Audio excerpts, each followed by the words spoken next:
Hi, everyone. We're back with another great update to your full scope tools. We've now added a few fantastic new features to your QR code generator within your account. And one of them is going to give you the option to create what is called a V card. You can see it right down here.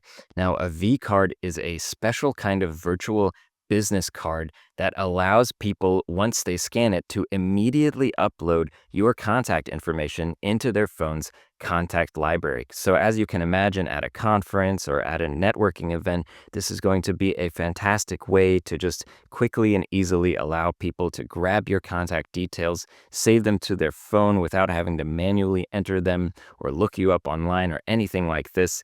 It's super simple to set up. So, as you can see, we just click V card right here. You click next.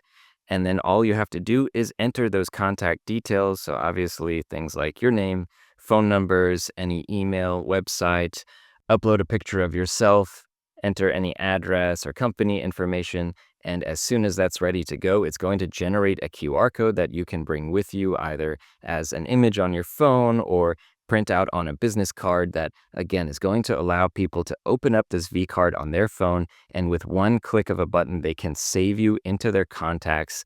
And that's going to get you one step closer, hopefully, to a new business partner, a new customer, whatever new opportunities you're looking for. The V card can definitely help you out. We hope that this new feature will help you along your business journey. And as always, if you have any questions about this feature or any others, reach out to the Full Scope support team from within your account. They're online 24/7 and ready to help.